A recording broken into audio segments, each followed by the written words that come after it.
Quinta corsa, cavalli di 5 e 6 anni, vincitori da 17.500 a 45.000 euro nella carriera, sono in 8 al via, una corsa apertissima, 1 Anastasia Trio, 2 Chocolat Show, 3 Atena Risaia TRGF, 4 Zodiac Danny Griff, 5 Ambramatto, 6 Abano Cis, in seconda fila 7 Allocco Jet, 8 Annina. L'allineamento si è completato, si ritrae dal 6 Abano Cis, e gli altri invece fanno gran partenza con veloci Atena Risaia e Zodiac Danny Griff, con Atena Risaia TRGF che scende alla corda in vantaggio nei confronti di Chocolat Show, a largo Zodiac Danny Griff, poi Ambramatto, quindi lungo la corda Anastasia Trio, poi ancora Annina, insiste Zodiac Danny Griff all'attacco di Atena Risaia TRGF, passa dopo 200 metri in 14,1, Zodiac Danny Griff un po' a sorpresa ha preso la testa della corsa con Atena Risaia in seconda posizione e Ambramatto che avanza all'esterno trascinandosi Annina, quindi ancora Abano Cis che va a fare la terza pariglia esterna chiudendo in coda Allocco Jet.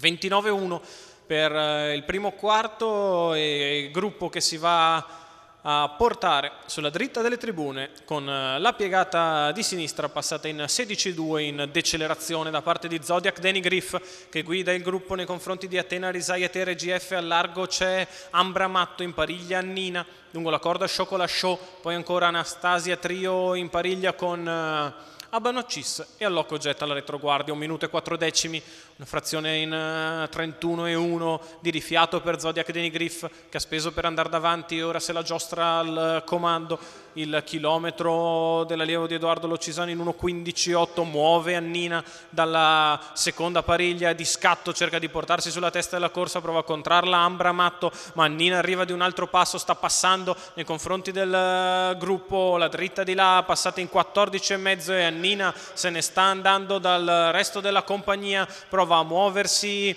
dalle retrovie anche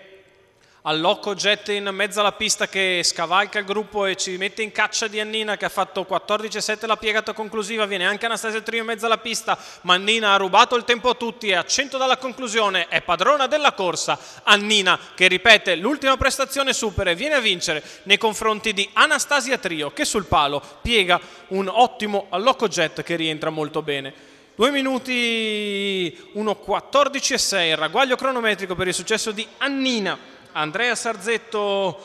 al training, Andrea Farolfi alla guida, il colore del signor Franco Duva, il successo della figlia di Uronometro che vince in percorso esterno, scatta dalla pariglia, viene a vincere comoda, non abbassa neanche la briglia, vince di quanto vuole Annina con Andrea Farolfi.